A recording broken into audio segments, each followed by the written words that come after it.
Ladies and gentlemen, how are you? Ping the router here. It's good to see you all in the chat tonight. I know Elaine was here earlier. She says, I hope you're well. I can't stay long.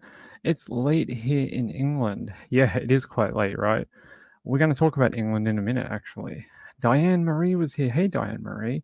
My friend DJ is here. DJ is now my pronunciation expert. He tells me when I say things wrong and then corrects them for me. Thank you, DJ. I appreciate it. I hate mornings. Hey, how are you? It's good to see you. Hope you had a good day today. Robbie and Marilyn Landers. Hey, it's good to see you both. Woos is here and Fluffy Muffin and Moonlight View.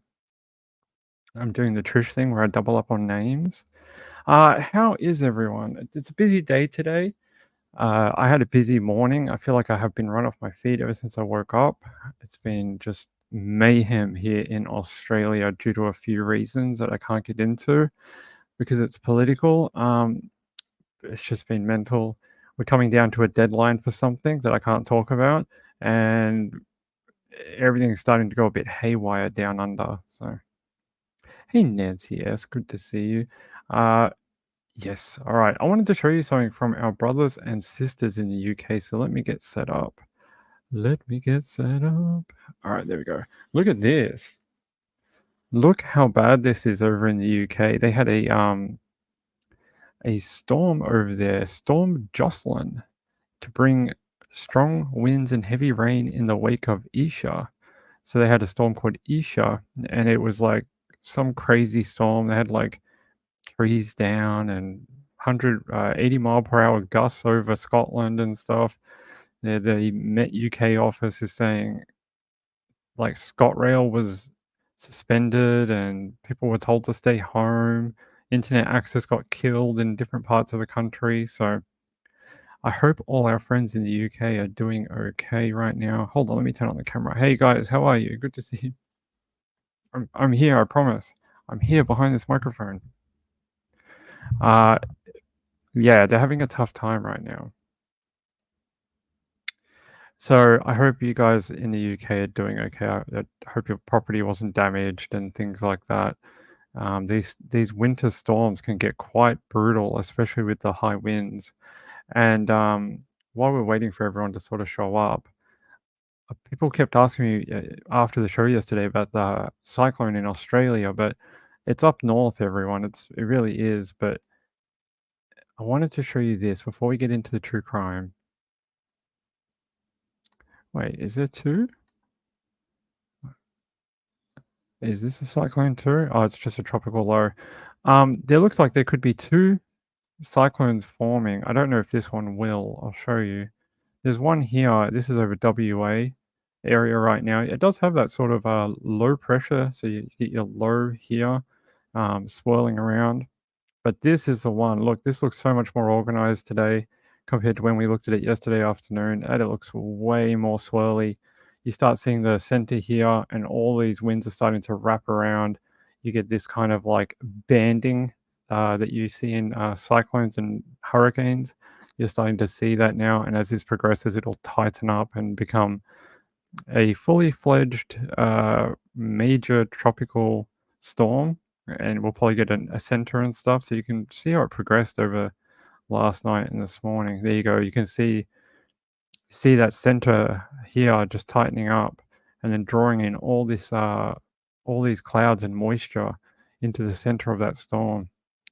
So there you go. It's going to probably, I think they're saying category 3. So it's going to do rapid intensification. It doesn't have very far to go towards here in the coast. 2-3 days. It's moving quite slow. And yeah, there you go. Storms all over the world.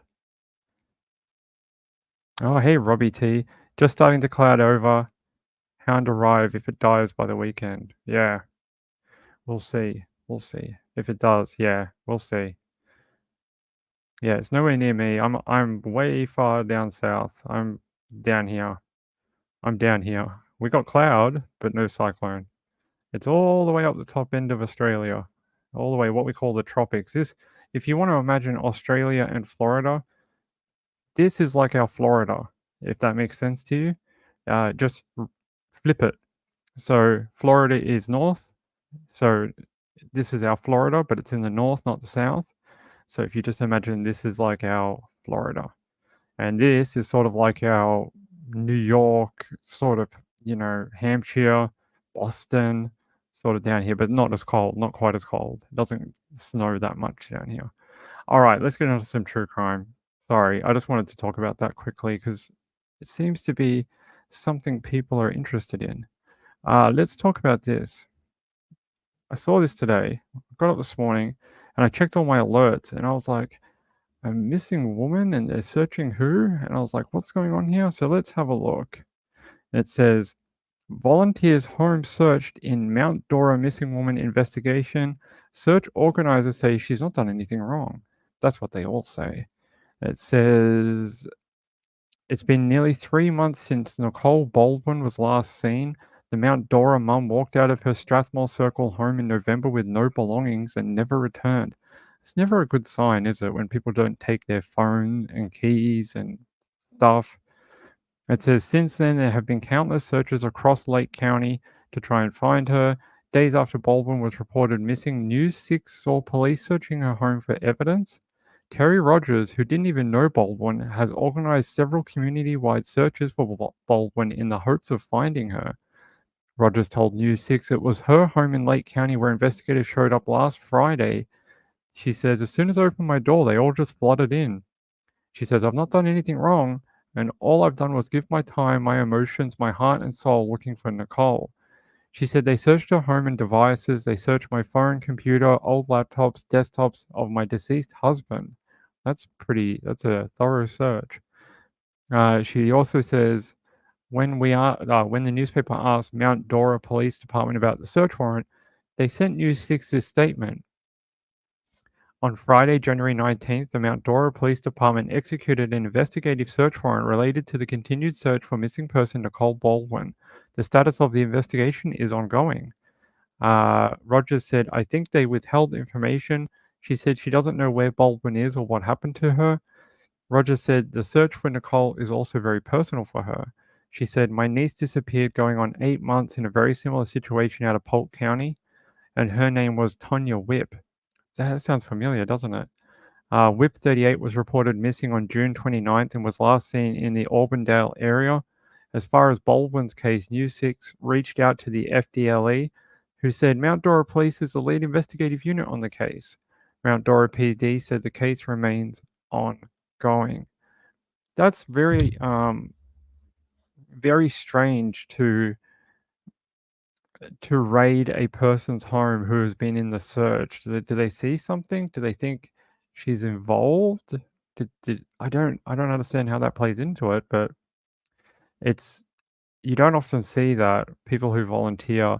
The only time we've seen it is when people insert themselves into the case because they have done something they want to keep on top of information.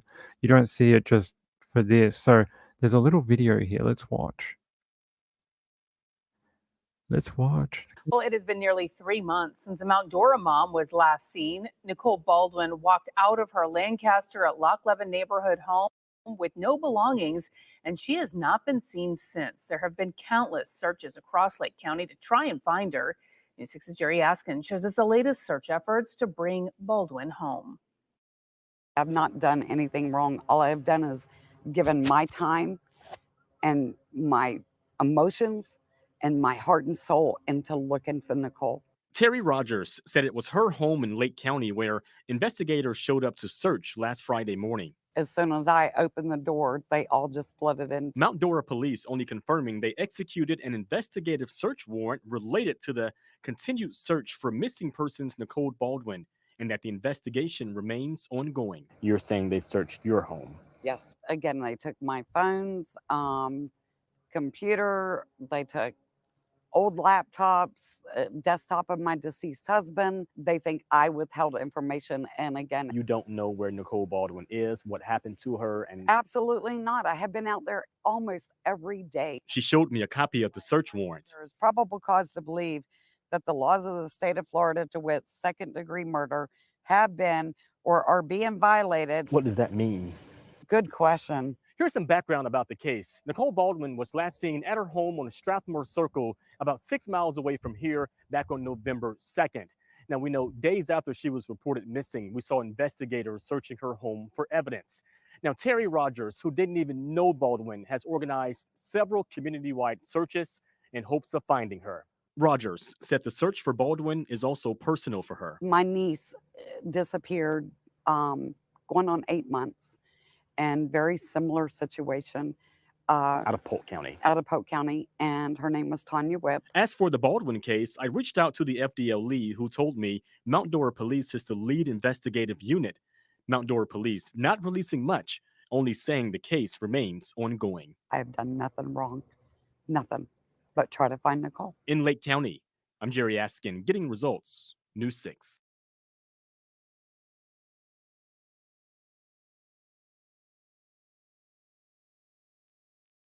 I'm very confused by that, about why they would search a woman's home who's spent her time, money, trying to look for a missing person. What did they say about, they said something like a law had been violated? Hold on, let's go and listen to that bit again. If we can. Let's see if we can refresh that. What did they say? They said some law had been violated. Well, it has been nearly 3 desktop of my deceased husband. They think I withheld information. And again, You don't know where Nicole Baldwin is, what happened to her, and absolutely not. I have been out there almost every day. she showed me a copy of the search warrant. There is probable cause to believe that the laws of the state of Florida, to wit, second-degree murder, have been or are being violated. What does that mean? What does that even mean? What? The laws? What does that mean? Or are being violated. Mystery, sorry. Have been or are being violated. What does that mean? I Good don't get question. that. What? How can you violate those laws during a search? Or are being violated. What does that Cause to believe that the laws of the state of Florida, to wit, second-degree murder, have Second-degree been murder. or are being violated. what happened to her, and That's Absolutely weird. not. I've never heard of a search warrant being issued for that type of.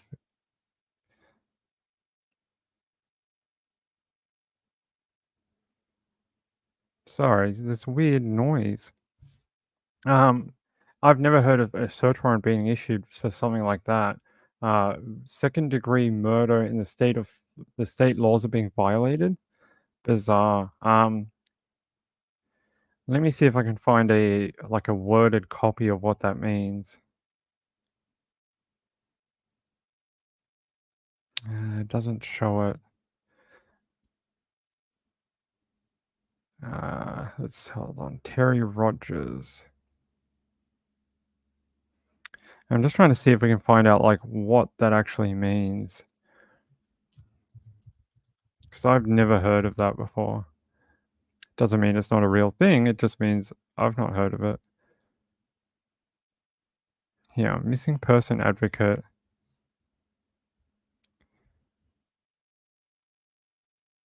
Yeah, I can show you here. There's another article here. Rogers' involvement in the case began a week after Baldwin went missing, partially because Baldwin's case is what Rogers calls eerily similar to her missing niece's case.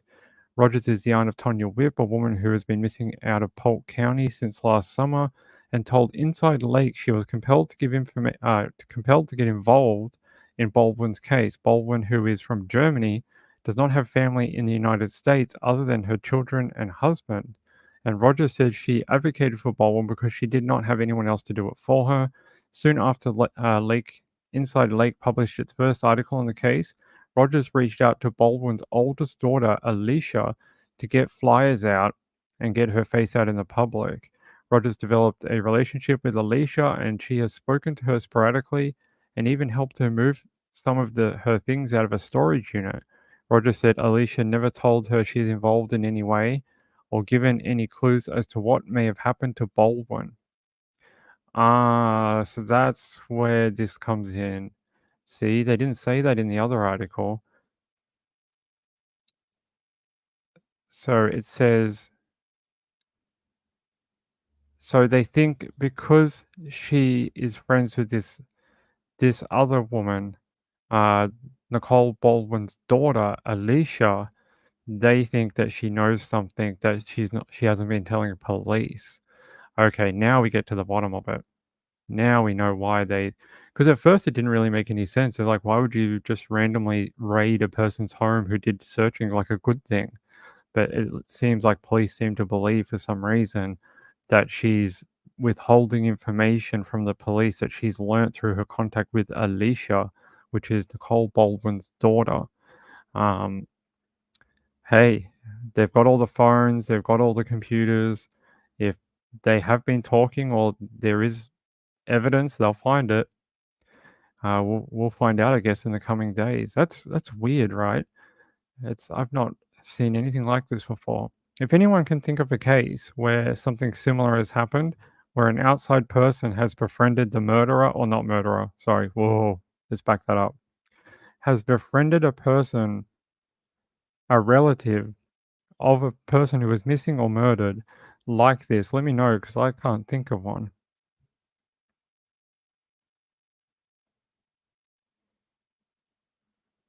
Explaining ping, please. You want me to explain it again? So they searched this woman's house. She has been searching for Nicole Baldwin. So she's been organizing searches in bushland and around different areas and trying to get flyers out into the community. And then a few days ago, police actually raided her home and presented her with a search warrant. The search warrant was basically because they think she has been having contact with the missing woman's daughter, Alicia, and that she is withholding information from police. So there you go.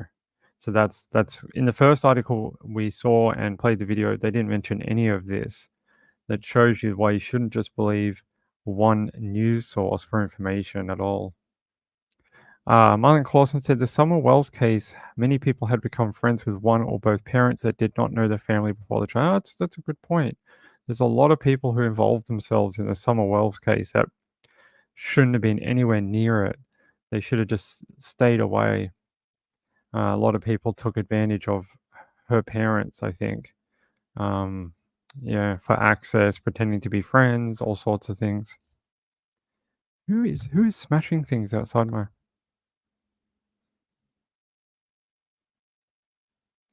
I don't know who's smashing. Bizarre.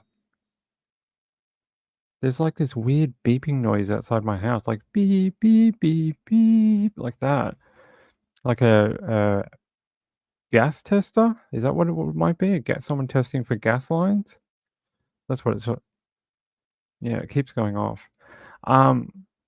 Yes, that's true. Yeah, okay, weird case. If we hear anything else, I will let you know for sure. I will 100% let you know. And I guess they already have all her devices and things like that. So if there's something there, they'll find it. I hope this is not what's going on. I hope she's not covering for the daughter or something because she feels sorry for her or something like that. I hope that's not what's going on. It says here, on December 14th, Baldwin's husband, Brett, was arrested on federal child pornography charges as investigators found child sexual abuse material on his phone that was seized during the investigation. He continues to be held in Marion County Jail on those charges. So that's a missing woman's husband. In addition to the 4 community searches Rogers has organized, she spent hours each day searching for Baldwin on her own with a smaller team of 2 to 3 people. She has walked miles in wooded areas from Leesburg to Mount Dora, looking for any trace of the mum of 3. Rogers provided a copy of the search warrant to Inside Lake. They said Rogers said an agent with the FDLE told her they were confiscating her electronics because they believed she was hiding something and protecting Alicia. Rogers says she has been communicating with this agent for months and has always given her information Rogers believes is pertinent to finding Baldwin. Rogers has screenshots of text messages she said were between her and the agent, showing the agent gave her particular areas to search and a message stating Alicia had been cleared. Rogers said she thought there was a trusting relationship between her and the agent, but after being surprised with the search warrant, she is angry and upset. All they had to do was ask, and I would have given them my phone. I'm not hiding anything. Hook me up to a lie detector test. Just before Christmas 2021, Rogers was the victim of a house fire and lost 3 dogs to smoke inhalation. The experience was extremely traumatic for Rogers. After the fire, she rescued more dogs and purchased indoor cameras so she could keep an eye on them when she left the home. She says, they have taken that ability from me. I feel like a prisoner in my own home. I'm not comfortable leaving my home if I can't check on my rescue dogs. This forced Rogers to cancel a community search for Baldwin scheduled for Sunday. Yeah, there's a flyer saying that the search was cancelled after the raid. There you go. It's a little messy. It's a little messy, I must say. Moonlight View, Moon Shadow. Hey, Moon Shadow, good to see you. You rock too. Good to have you here. Sienna says I'm really late tonight, but I'm here. Oh, you missed the new little thank you video at the start. You'll have to go back and have a look. The UFO people. I don't know. I think it's because I live next to a factory or something. People must be doing stuff next door, and I can always hear it. It must be what it is.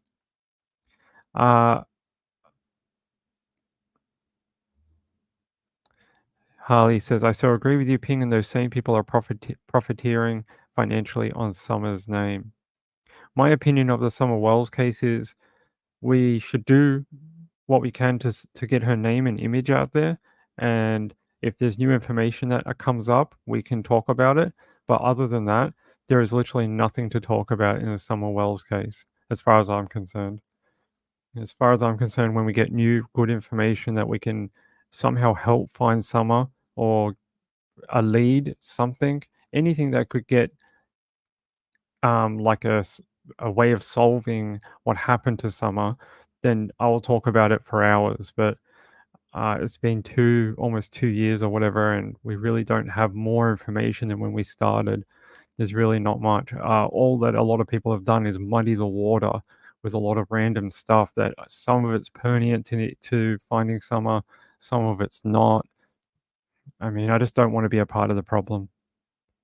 I just don't want to be a part of making it worse for everyone, and especially Summer. I don't want to make it worse for her or her family by being one of these people that constantly tries to dig up stuff and stir the pot.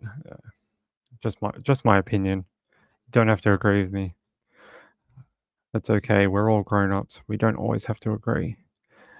So let's just finish this.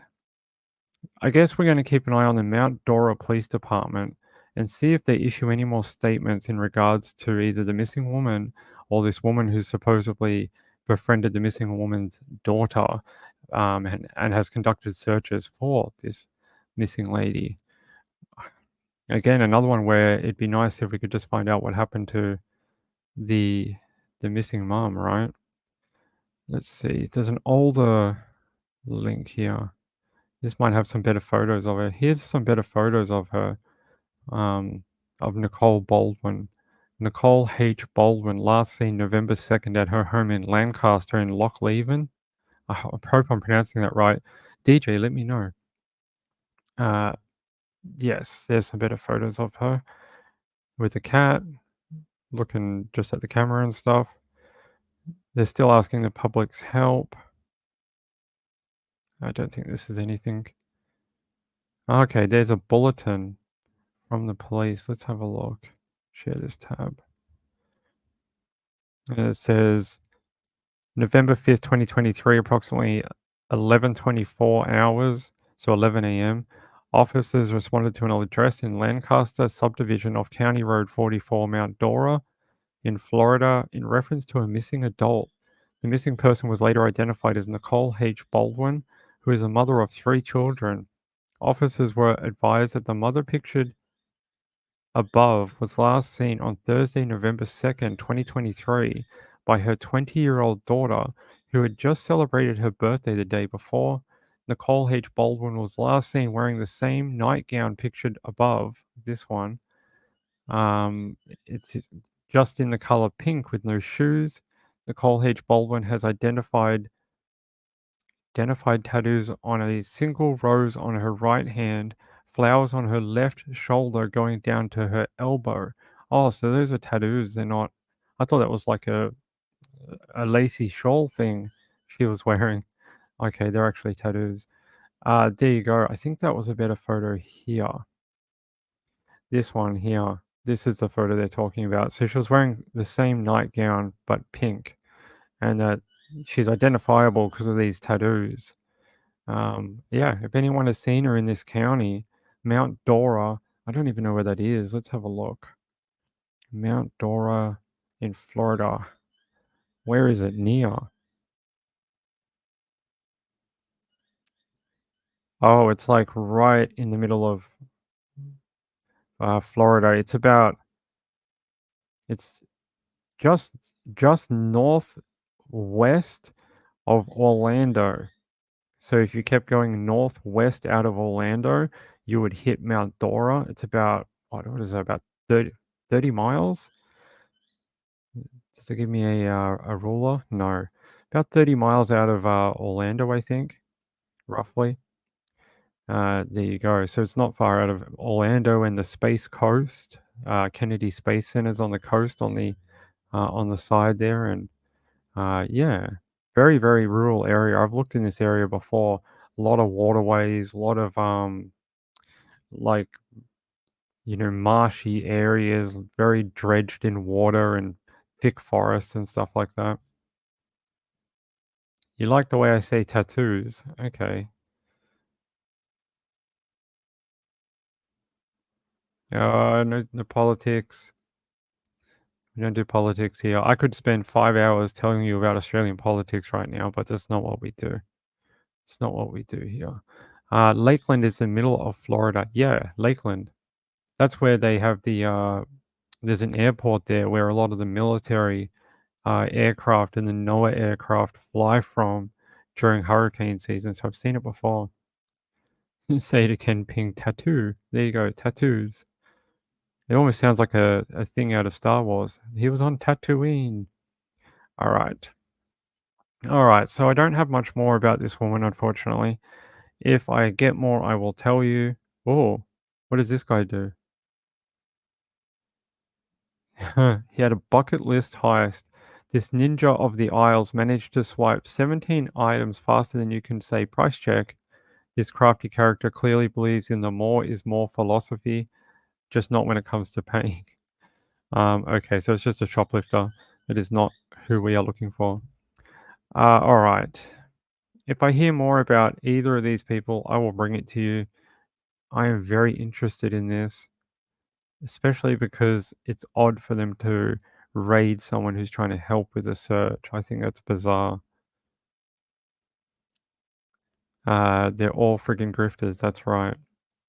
Oh, really, Laurie? You have a friend that lives in Lakeland? That's pretty cool. I wonder if Mount Dora was named after Dora the Explorer. Maybe that's where they got their inspiration from. Who knows? All right, let's go to another crime for tonight. Let me bring it up for you, if I can find it. Apparently, there's been a man threaten the Long Island serial killer. I find that interesting. It says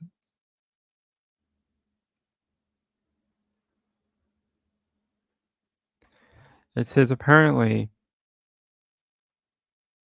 there was an individual that did say that if he was able to get in close contact with him, he was going to do something to him. Inmates in the jail do not like inmates who abuse children. See, I'll read it here. So apparently his life is being threatened in the jail. Toulon explained that Heumann lives in a unit that houses only one other inmate. Heumann's estranged wife has reportedly visited him 3 times since his arrest in July. In addition to Brainerd Barnes, Heumann is charged with the murders. Yeah, we know that. So that's it. Inmate threatens to do something to accuse Long Island serial killer Rex Heumann.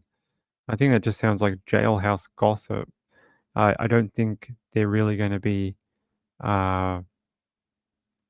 If he only has one other inmate that can be anywhere near him, he's pretty isolated within his jail cell, isn't he? All right. I just thought that'd be funny not funny, but just interesting that I thought it would be much quicker for him to be threatened in jail considering his crimes. All right, let me get your next story. About a missing woman. Her name is Melinda Jolly. I'm going to talk about her case. Hopefully 11 Alive will update for us.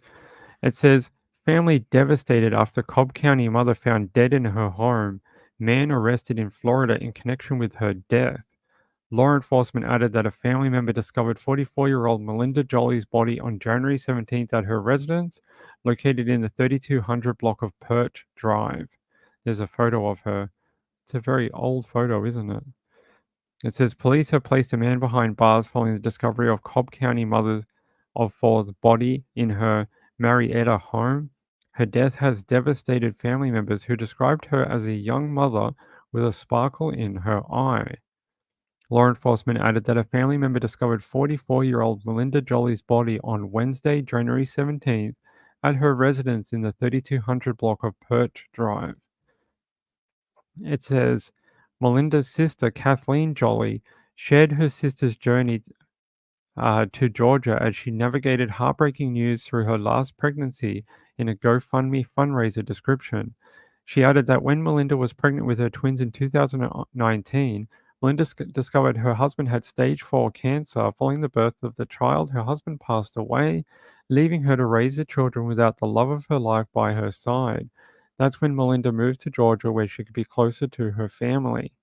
How awful. This woman's gone through so much heartbreak and adversity. She now got murdered. The poor woman. I mean, just like someone targeted her in life. It says in a Monday update, authorities charged Charles Cook, 41, with the murder and aggravated assault. Okaloosa County Sheriff's Office arrested Cook in Florida on Thursday, January 18th. Authorities have not clarified when they will extradite Cook to Cobb County. He is currently in Okaloosa County Jail. The abusive monster took Melinda's life, said her sister Kathleen, after learning police had arrested the man accused of murder in her sister's death. Kathleen Jolly released a statement shortly after hearing about her death. She said, "We are still in shock by the loss of my little sister Melinda. All I can say with certainty is that losing Melinda has been indescribable, to say the least. We are devastated beyond measure. Melinda had the absolute biggest heart, and she was kind and compassionate with everyone she came across, even in adversity. She remains strong for her family. Her children will miss her immensely, as will the rest of our family, as well as her friends in Georgia and Southern California. We don't understand how anyone could hurt someone that has never hurt anyone in her entire life. We find comfort in knowing that Melinda is at peace and in heaven." In a GoFundMe fundraiser for the woman, family members further described Melinda as someone who loved animals, French music, and being a fast runner. She had a big heart, loved her children with everything she had. She was the best mom, a beloved daughter, caring sister, whimsical aunt, and gracious niece, and a forever friend. I mean, her family, domestic violence is a plague on our universe, and far too much, is happening, and we're reading about it. Women dying and young ladies being trapped into just like crazy relationships where they can't get out of it, and can't seem to find the services that can help them. This is just awful. This one ended up in another woman leaving behind her babies on this earth because of some selfish jerk who can't control his own emotions. It's horrible. Really is. James Avery says a lot of rain in San Diego. That's Is that normal for San Diego, James Avery? What is Robin Lane talking about? Let's have a look. Yeah, she was very pretty, right? Very good looking young woman. Oh, Official Grady Judd should be handling this case. Is he? Let's have a look.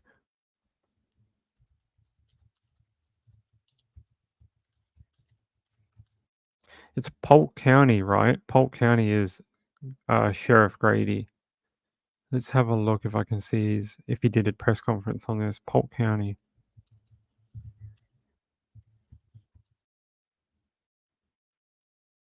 Let's see if he did a news conference on her.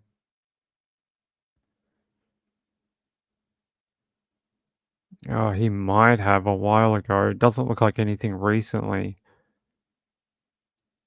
It looks like he hasn't done anything really since the new year. Maybe he's still on holidays or something. He had a drug trafficking organization bust on January 09th. He had another men preying on children one on January 10th. And then he had an oath of office ceremony a few days ago. But then since then, he's just done his morning briefing type short little morning video, breakfast video.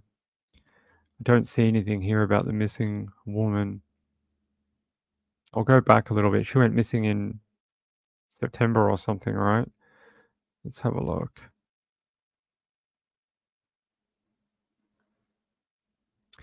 No, I don't see anything from Sheriff Grady or anything like that from Polk County, unfortunately. He's very good though. He's a great sheriff. November. Yeah, I don't see anything. I did have a look.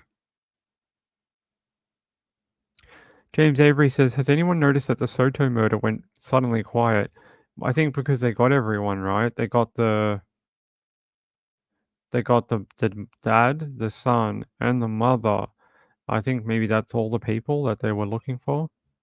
So probably won't hear anything until they go like next to court. I mean, we can have a quick look.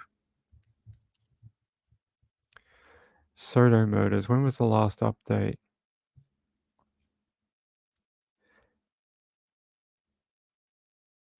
3 weeks ago, or no, 2 weeks ago. Third arrest made in connection with deaths of pregnant teen Savannah Soto and her boyfriend. Yeah. The stepmother of the 19-year-old murder suspect was taken into custody. So it was his stepmother, not his actual mother. That's it. Yeah, it has gone a little quiet. I see something from E! News, but that's about it. I don't see anything else about court dates or anything like that. Nope. So maybe we'll have to wait until we get some sort of big update to their case. Maybe a court hearing or something like that. Hey, Shelby. Shelby. Shelly. Hey, Shelly. How are you? Good to see you. It's good that you could make it back. James Avery says ping, but 9 minutes. I don't know what we're referring to. 9 minutes of what, my friend? Dylan Rounds case cricket, sadly.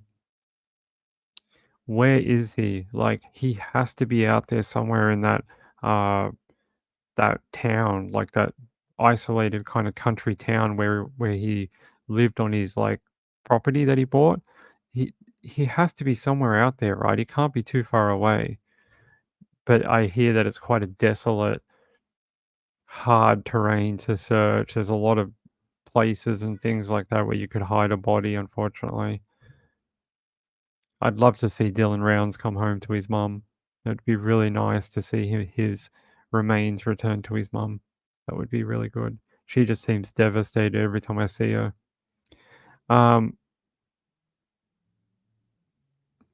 Have we had any real good updates in the Koberger case, though? It seems like it's mostly legal wrangling that's going on in the Koberger case. Koberger. Yeah, 2 days ago. Oh, yeah, actually, I have some interesting news. I don't know if any of you saw the advertisement during the NFL playoffs, but America's Most Wanted is coming back with John Walsh. They were advertising it during the playoffs that he's coming back with his son Callahan, and they are doing a new series of America's Most Wanted. So that's Very interesting. Really? James Avery says Mike King said they'll never find Dylan Rounds. I mean, the area is really like it's hard search terrain and it's very wild is the word I would use out there. I I hope someone stumbles across him. I really do. That's what I live for. I live for people being reunited with their family. Too bad that didn't kill me. Is it going to be Netflix? No, it's going to be Fox TV channel, as far as I know. Let me see if it has it in this story here. Pretty sure their contract. Yeah, tune in to America's Most Wanted returns with all new season Monday, January 22nd at 8 p.m. That was today. It was on an hour ago. It was on an hour ago. So if you missed it, you can catch it on the replay. Yeah, desolate and hot. That is a good way of describing it. Maybe missing from lake. So yeah, maybe no Grady Judd involved. That's true. No one thought Susan Morphew would ever be found, and they did eventually find her. I mean, that's amazing that they did that. I know it was sort of like an accident, and they did eventually get her, but yeah, that story just so sad about Dylan Rounds. Was minding his own business basically, just trying to live his own life, and someone thought that they should interfere.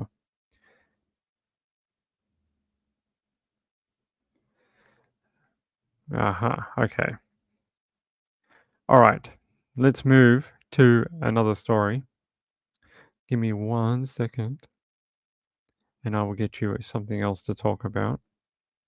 Although it's always fun just talking about different cases that we haven't seen in a while or haven't had updates about.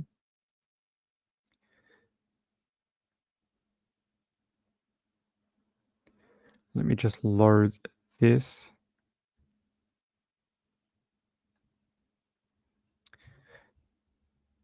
The United States Attorney's Office, Central District of California. That's a mouthful. Imagine if you had that on a business card saying that you had to tell people that every time they asked what you did for a living. So it says here in Los Angeles, a Texas man has pleaded guilty today to kidnapping a 13-year-old girl at gunpoint last year in San Antonio, admitting that he drove her to California, threatened her with a firearm, and sexually assaulted her multiple times before his arrest in Long Beach. Stephen Robert Sablin, 62, of Cleburne. I'm not saying that right. I know that's not the right word for that town because I have a friend that lives there. Uh, in Texas, pleaded guilty to one count of kidnapping. Sablin has been in federal custody since July 2023. According to his plea agreement on July 6, 2023, in San Antonio, Sablin abducted the victim, held her, and transported her in his gray Nissan Sentra to Long Beach, California. The victim told him she was 13 years old. During this ordeal, he used a firearm to threaten and control the victim. He confined the victim until she was rescued on July 9, 2023 in Long Beach after a Good Samaritan called 911 after seeing her holding a "Help Me" sign in the window of his car. Sablin admitted in his plea agreement that during the Texas to California journey, he sexually assaulted the victim. At the time of the crime, Sablin had no legal custody or familial relationship to the victim. United States District Judge Fernando L.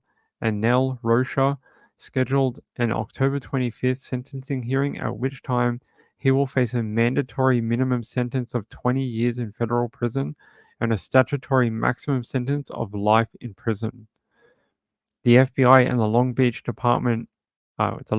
Police Department investigated this matter. The Cleburne, Texas Police Department provided assistance. DJ, tell me if that's right. Assistant United States Attorney Chelsea Norrell of the Violent and Organized Crime Section is prosecuting this case. What a horrible crime for a young girl. held at gunpoint and forced from San Antonio all the way to Long Beach in California. That's a long drive, right? How long is that? Let me see.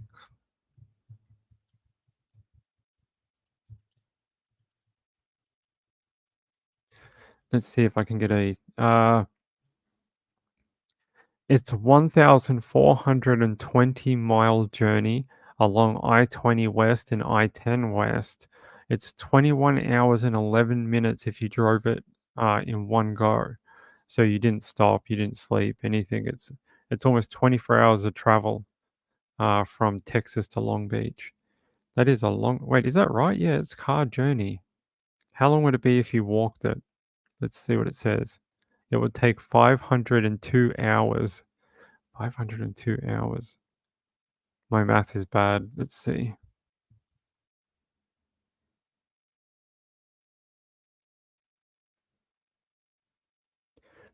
If you walked it on a walking pace, it would take you 21 days of walking 24 hours a day. Or if you walk 12 hours a day, it would take you 42 days to walk from that, from Texas to Long Beach in California. I'm pretty sure they drove like it says in the article. So they probably did it over a number of days. At least that's what it sounds like in the article. Yeah, he was gonna make like a homestead, right? He was gonna make his own little homestead and he was gonna like grow things, and that was his dream. His dream was to sort of be a farmer, right? He just had, it's very sad. Delphi case. Richard Allen has his original lawyers back. Oh my lord. Moonshadow says any child crime should be life, but they get out. So crazy. I think he's got a pretty big minimum and maximum though. Yeah, if I can find that article again. His minimum sentence is 20 years in jail. His maximum is life in prison. So he's probably going to be in there for quite a long time. I don't know what they'll give him, but I'd say holding the child at gunpoint and then sexually assaulting her would be considered aggravating factors in his sentencing, and he wouldn't be able to get any sort of discount due to those aggravating and sort of like elevating factors of his crime. So hopefully he'll get something like life in prison, because that's just disgusting. If we don't protect young kids, women, children, um, people will see it as an easy opportunity to get what they want. And they'll just be like, oh, it's only 5 years in prison. Let me go kidnap this girl, like young girl, and let me have my way with her. Because, I'm willing to risk the 5 years in prison. Hopefully we get a good sentence. We'll know later this year at his sentencing hearing. Oh, yes. The taking a minor across state lines is more aggravating factors as well. All right. Sorry to bring you such a horrible story. I feel like we are always listening to terrible, terrible things. I thought I had a happy story for you the other day, and then I can't remember what it was. I read so many stories every day, to you, to me. I often forget. So let me get your next story up and we'll keep going. Actually, give me 1 second. I'm going to grab a drink. Just entertain yourselves for 1 minute.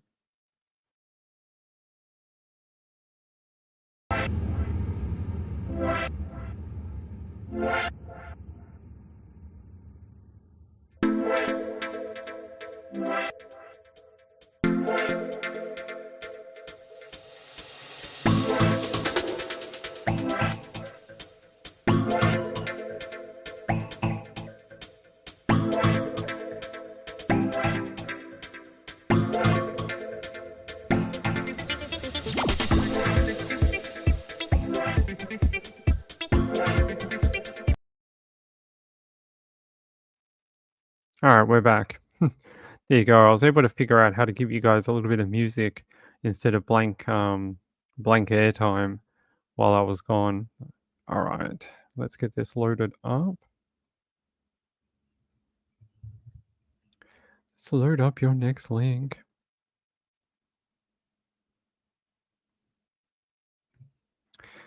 This one actually, oh well, I guess we've already passed the point of a trigger warning at the moment. I think if you just come to this channel, you got to understand that some of the crimes are awful. Now know that the man who allegedly murdered a 25-year-old woman and left her in a dumpster was in a relationship with that woman. Unified Police also saying 46-year-old Fred Edwards was in fact arrested and charged with the assault of Esperanza Chavez just 3 months prior to the discovery of her body. Edwards is also a documented gang member with a violent criminal history. Through investigation, police found Edwards was trying to admit himself into the University of Utah Psychiatric Hospital. Detectives then located Edwards at the university's emergency department waiting room just 11 hours after Chavez's body was dumped.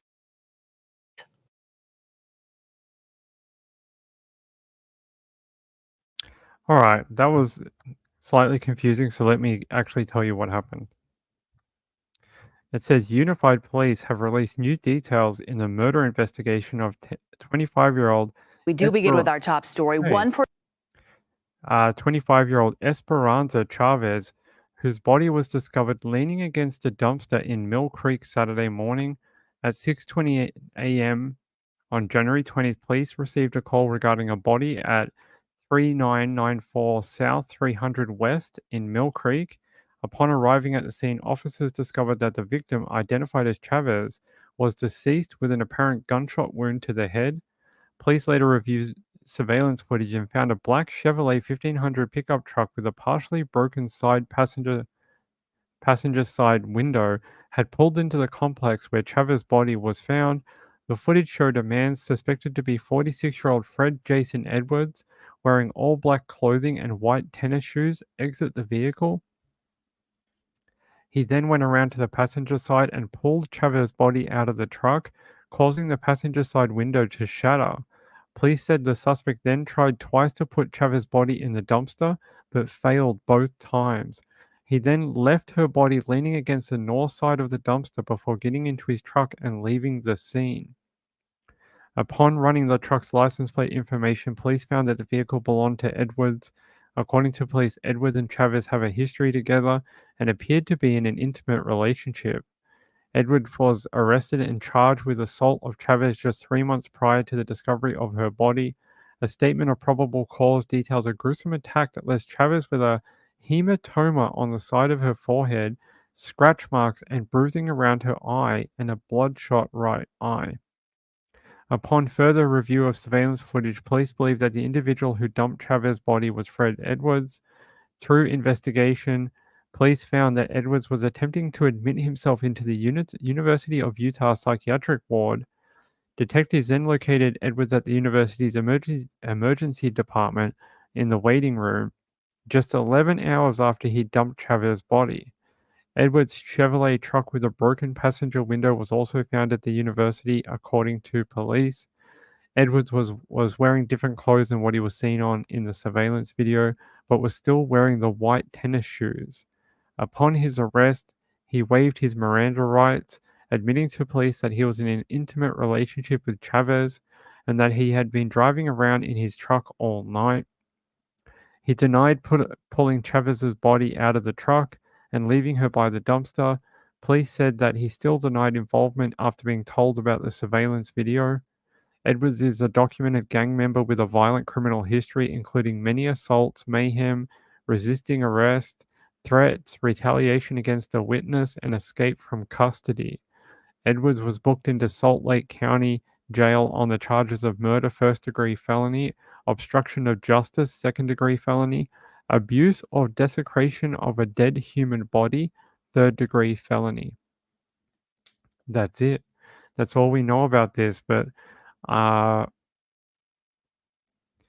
fact he couldn't lift her body into the dumpster should give everybody an idea of just how heavy a human body is. So when we talk about other crimes and people say, oh yeah, they could have taken the body like 200 miles out into the bush or whatever, like just walking.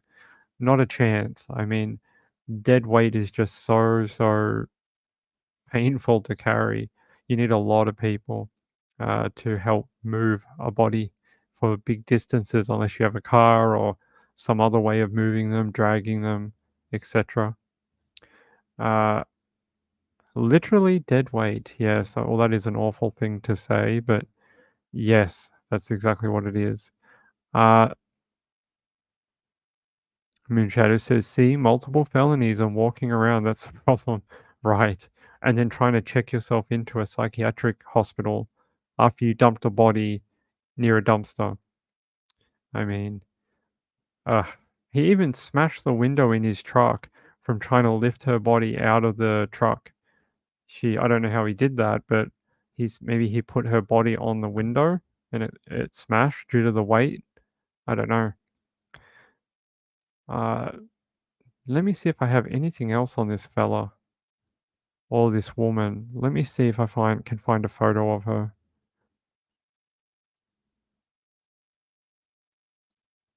Uh-huh. Here we go.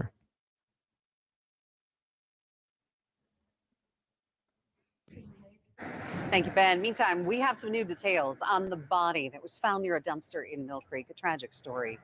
It was just after 6 o'clock this morning when police began investigating after the body of a woman was found near 3994 South and 3rd West. After arriving on scene, police found 25-year-old Esperanza Chavez dead from a gunshot wound. Police connected 46-year-old Fred J. Edwards to the crime after they say they observed surveillance video from a nearby business. In that footage, they were able to see a black truck arrive about 12:20 in the morning and pull a body out of a vehicle and attempted to dispose of that body in a dumpster. However, they were unsuccessful, so they left the victim's body there near the dumpster and left the scene. And she adds that Unified Police does have domestic violence victim advocate services available. Anyone in crisis is also welcome to call the 24/7 domestic violence hotline. The number is there on your screen. It's 1-800-897-5465. We want to remind you of these resources. The Utah Domestic Violence Coalition can be reached at udvc.org.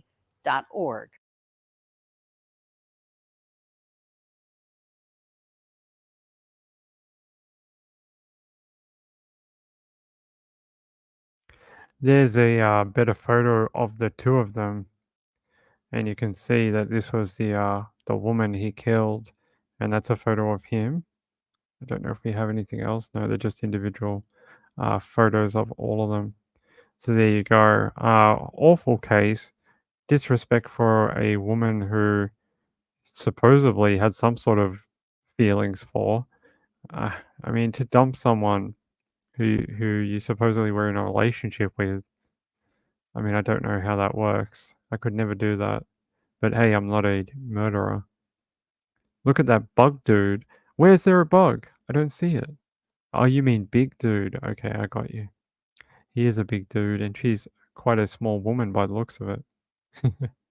Big dude. Yes, thank you for liking and supporting the channel. I hope you enjoyed the little video, thank you video at the start. I'll play it at the end as well, because you guys are all amazing, and it's very kind. Everyone is very supportive and really sweet. So it's the least I can do for everyone. The least, literally the least. Okay. I wish I had some Australian true crime. Actually, did I? Hold on. Let me see if I have anything on our friend.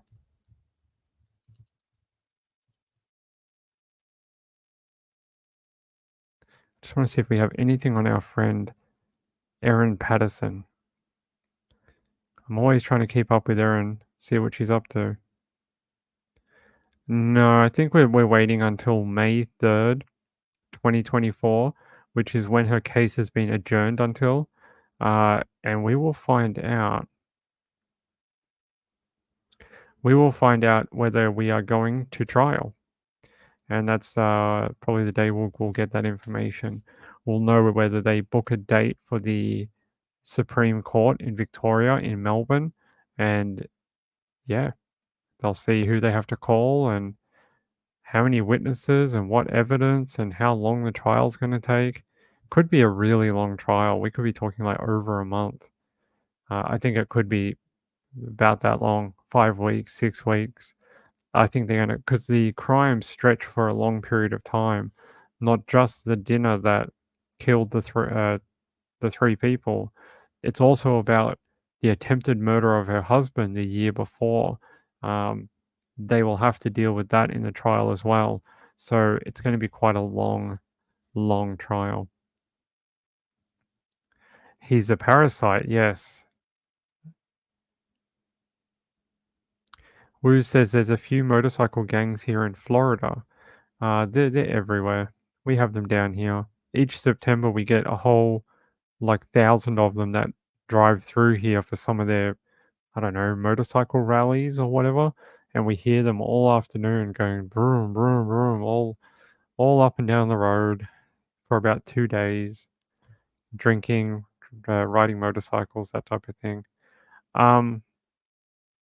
Okay. Okay, let me get you another story.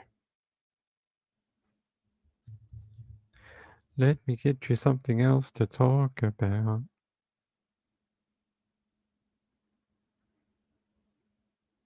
You know, this is really interesting. Is this the same guy? I want to look at something. Hold on. I read a story a couple of years ago about a man who went missing, and they actually found him in his chimney. And apparently, in Bibb County, I hope that's pronouncing it right, the Bibb County Sheriff's Office is asking for help finding a missing man, according to a release. Anthony Rumplik? Rumplik? I hope that's how you pronounce it. It's an awful last name. Rumplik. I'm sure that L is probably silent, so it might be Rumpik. Was last seen in the 2200 block of Cortland Avenue near Montpelier Avenue in Macon in December 28, 2023. His family says he has schizophrenia and renal failure. He's about 5'10", 175 pounds. He usually wears his hair in a ponytail, according to the release. But I just heard he was found, so hold on. Let me search his name and get a different article. That's right, here we go. Ah, what happened? There we go. What? There we go. It says authorities made an unsettling and grisly discovery in Georgia as they said they recovered a decomposing body hidden inside the home's chimney. Deputies with the Bibb County, I'm sure that's wrong, Bibb County Sheriff's Office told area news outlets that the body of Anthony Rump, I can't pronounce his last name. I want to know what it is. Let's look it up because I don't want to be mean to him because he just died. Let's see, pronunciation.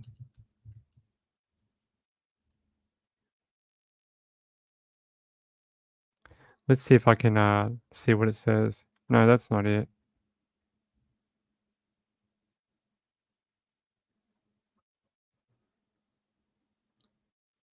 Rumpleek? There you go, Rumpleek. Anthony Rumpleek, 43, was found Friday wrapped in a blanket and stuffed in the chimney of a house.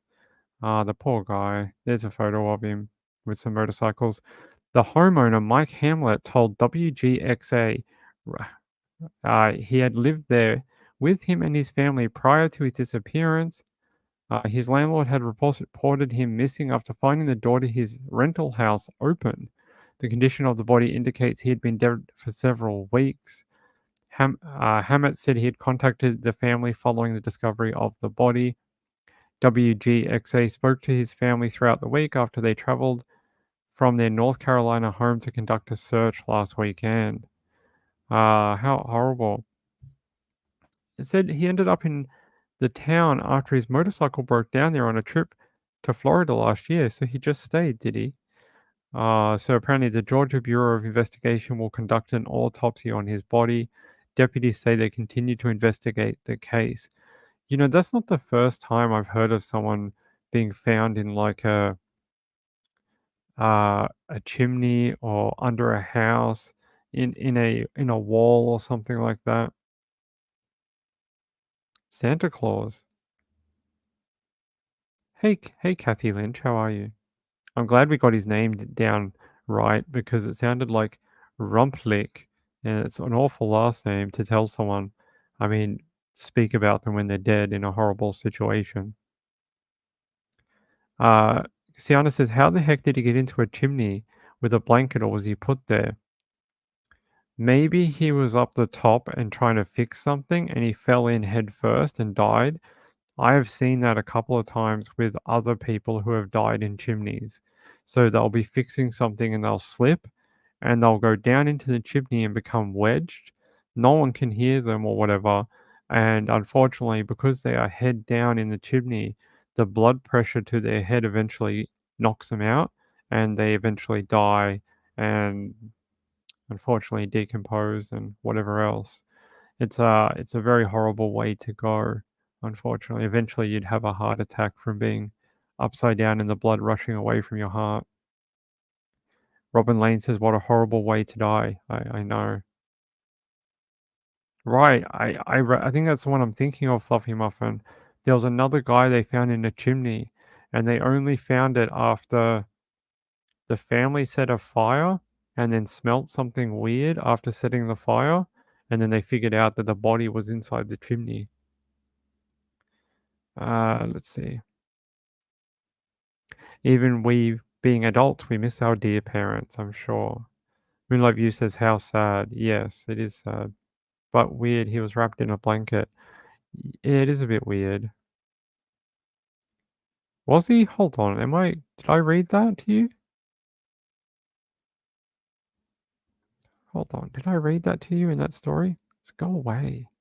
Oh yeah, he was found wrapped in a blanket and stuffed into a chimney of a house. Wait, how would that work? How would he wrap himself in a blanket and then put himself in a chimney? I don't think he could. That sounds something like someone else put him there. That's sort of what it sounds like. Oh, Kathy Lynch says it was in a movie too. The character's dad supposedly died that way. Moonshadow says foul play to me. It sounds very much, the lady in Brisbane, Australia. They found her body wrapped like a mummy and put behind a cinder block wall in the garage, and she was wrapped in a blanket too. Laurie says, how do you play TV bingo? No idea. Never seen TV bingo in my life. Old school chimney. Maybe. Robert Lane says, it makes me think of Harley Dilly, the boy who was found in the neighbor's chimney. Harley Dilly. Let me see.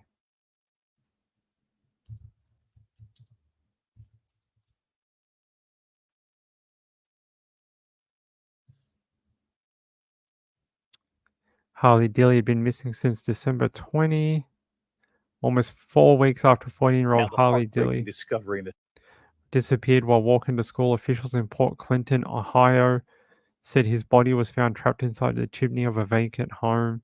Dilly left his home on December 20 to go to his last day of school at Port Clinton High School before the holiday break. He never arrived.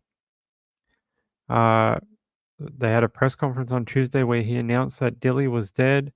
This appears to be an accident, no foul play expected. Investigators recanvassed the area on Monday and decided to search the summer home that was under renovations.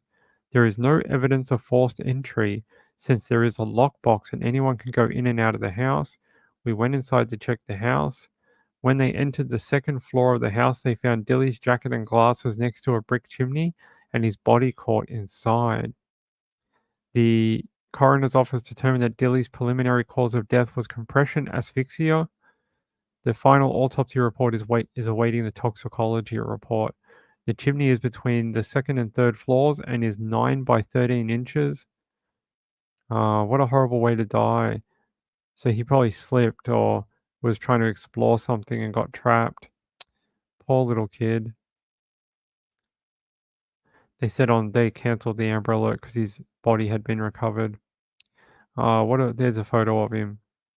I can't say I remember that one, to be honest. How can you stuff a body though? What, you mean like a turkey? I'm not sure how you do that. You'd have to ask a cannibal. They'd know. Cannibals would know. Gambler says, I don't know. He's talking about something I don't know. Let's see. Yes, stuffed. I know. It is weird. Maybe they'll find out that it is outside manipulation, or someone had been interfering with the body. Yeah, because how did he get into someone else's summer home, and how did he know it was there? It sounds like he was probably there with some friends, and when he got stuck, they all ran away. That's what I'm guessing. Either that or an adult interfered. That's the only thing I can think of. Because otherwise, yeah. Hey, Marlene, good to see you.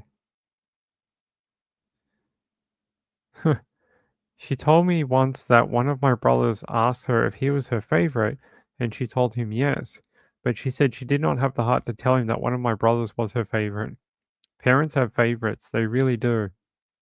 I can tell you that for a fact. A lot of parents do have favorites. Not all, but a lot do. Gambler says, oh no, I already tried to read that. Yeah, well, I don't really know anything about this Dilly boy, unfortunately. I don't remember this one. But it's sad to see this other fella who looked like he was a bit down on his luck too, um, end up in a chimney. Let's see if it has a photo of this. We start off tonight with breaking news at 11. A body of a suspected missing man has been found inside a chimney at a home on Cortland Avenue in Macon. Our Gloria Ruth Finney is there live now. And Gloria Ruth, what are we learning? Greg, when I got here to 1085 Cortland Avenue, there was a very strong smell in the air. Firefighters were on scene, and just shortly after arriving, a body was being carried out of this residence. The fire chief tells me that they did discover a body inside after being called to this residence. They say they pulled a body out of the fire chimney and that the body was beyond recognition. They're not sure of the identity. However, I did speak with the homeowner who says he believes it may be the man who's been missing for nearly a month now, Anthony Rumplick, whose family tells us that he did suffer from schizophrenia and other mental health issues. There was a pungent smell. Yes. Have you been smelling that smell? No, I had not. But he was in the chimney, and until they, broke open the chimney, that's when we started to really smell it. And when we spoke earlier, you were telling me something about a ladder that you hadn't noticed before. What is that? It was a ladder that, can you see that? I will be able to get a shot of it.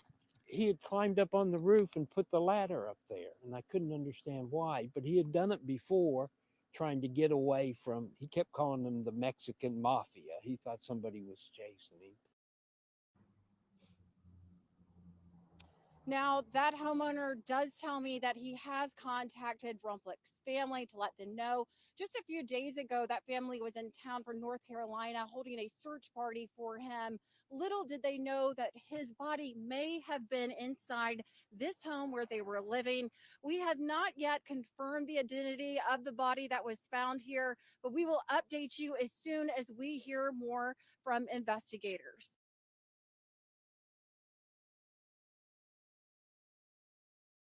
All right, that provides a bit more context. So there was a ladder that allowed him access to it. Maybe that's how then. The blanket's still weird. What was he going to do? Make a hammock in the chimney, or was he just cold? Or interesting. Fluffy Muffin says, I've told both my adult children in strict confidence individually that they are my favorite. They are both so smug about it. When together they say, you love us the same, don't you, Mom? Smug wink. That is a good way to go about it. Yes. I saw Jennifer here before. Where is she? Where is our new friend Jennifer? Here she is. Jennifer Nobles. Hey, how are you, my friend? It's good to have you here. Jennifer says, "Hi, everyone. I'm not familiar with this case, but I am listening. I think it's just interesting that people do get trapped in chimneys, walls, under the house. There was actually a missing guy in Australia who was missing for, I don't know, a long time, like years. And when the property fell into disrepute, like it fell abandoned and the city condemned it, eventually they were going to knock it down and they had an inspector out to kind of check out the house, like how do we demolish it? And in his inspection, they found the body of the occupant under the house. He'd got stuck in a crevice under the house and couldn't get himself out, and no one could hear him scream. And yeah, he died, unfortunately. They found his body. It must have been like 15 years later or something. Santa. Santa does it, yeah. Does he have a blanket, though? I know he has presents.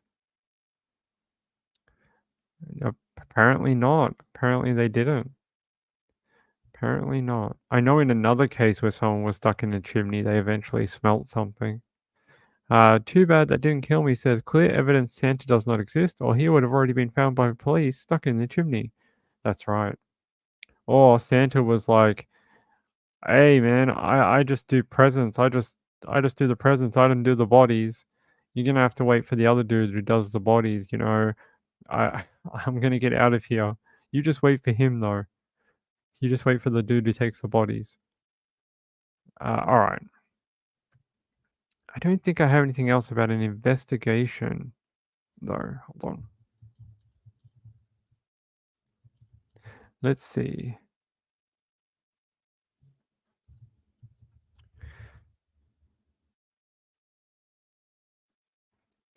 Trying to see if they're saying that there's still an investigation running.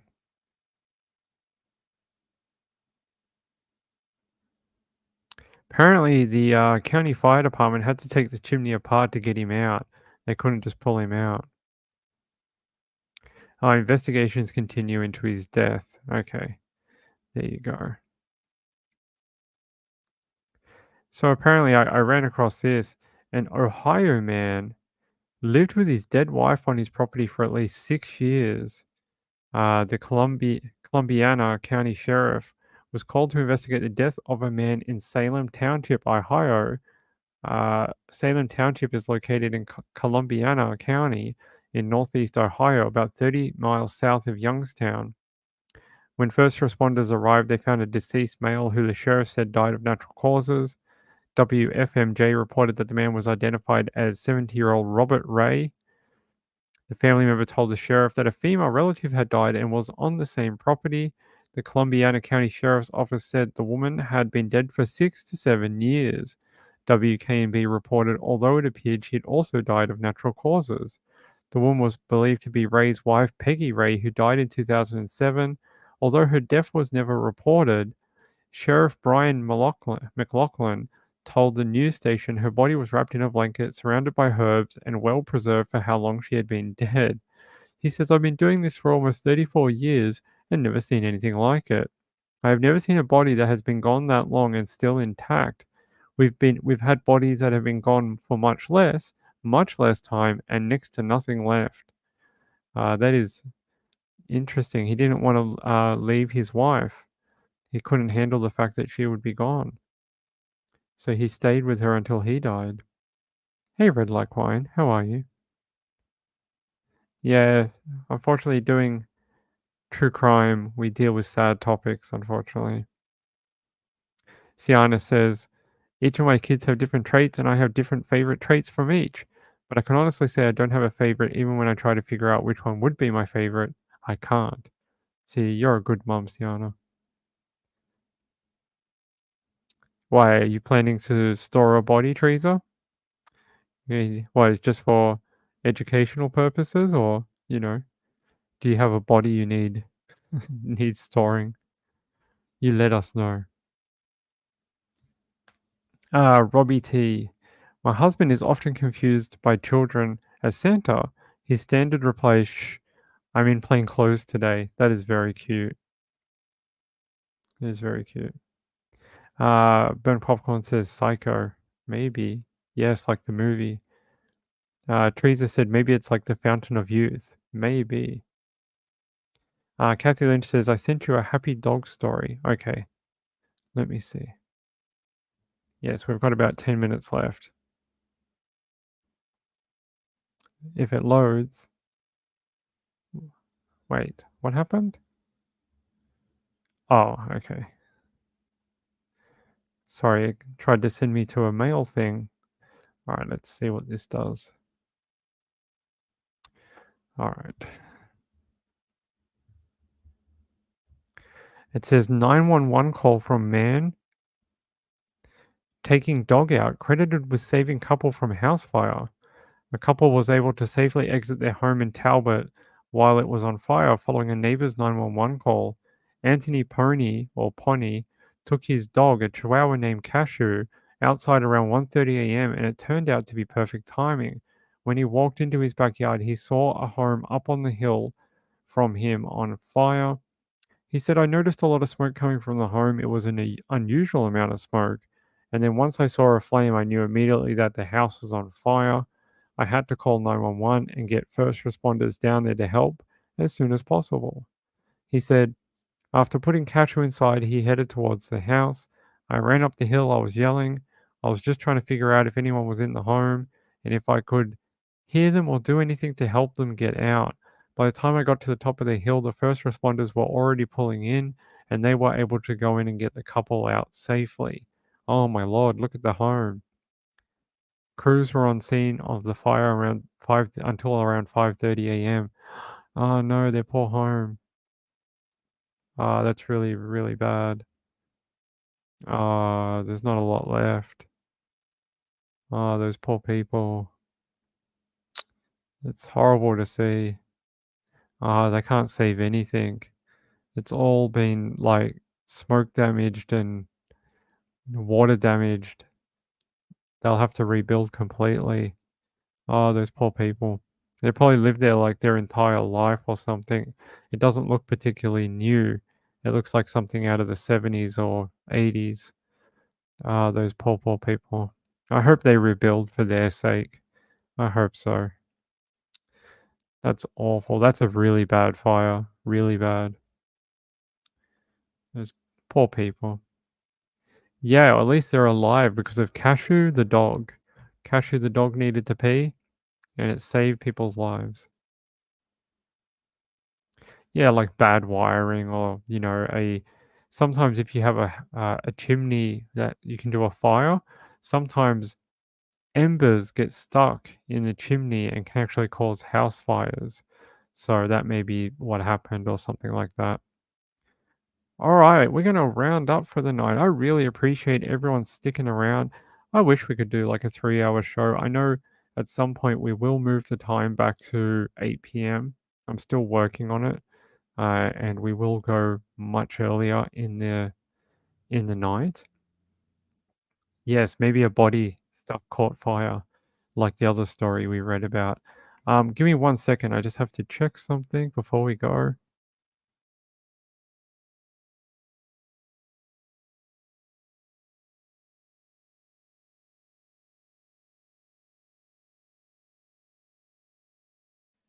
By the way, I wanted to say thank you to Siana. I don't know if I said thank you to her last night. I don't think so, but she sent in this message with her donation yesterday. She said, I know I always say thank you, but I really mean it. I love your show and all the chatters. I'm grateful I joined in the beginning. Thank you, Siana. That's very, very kind of you. I really appreciate it. You guys, without people watching and viewing and chatting and doing stuff, I wouldn't be here. So I really do appreciate the help in supporting the channel. It's very kind of you. Robbie T says, Ping, did you hear about the car accident in Queensland where the car went up on fire and the people around in waiting cars rushed and saved the lives of the mother and child?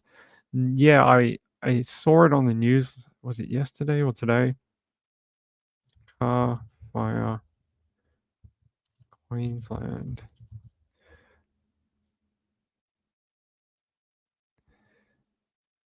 Is it the one from 4 days ago? Let's have a look.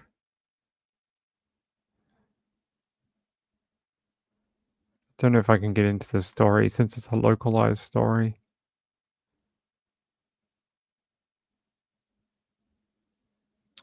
No, it won't let me in, unfortunately.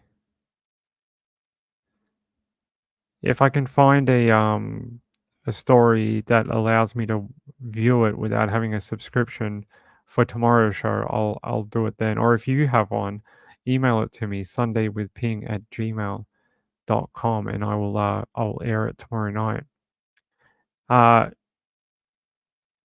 Yeah, Sienna says she's up for a 3-hour show. It'll be 3 hours. It should be 2.5 hours when we move it to 8 p.m. Okay, red like wine. No worries. All right, everyone. Hey, I love you all. Please stay safe. Please stay warm. And be back here tomorrow night for 9 p.m. We'll be back with more Nights with Ping. 9 p.m. every night. Come back, listen to true crime and weird cases. We didn't do any about the trial today, but tomorrow we will do more about the Doulos trial. So tomorrow night, if you want to hear more about the Doulos trial and my opinions on the evidence, come back tomorrow night for Doulos trial. Until then, that's it from me. And until tomorrow, see you later. Peace out. Good night.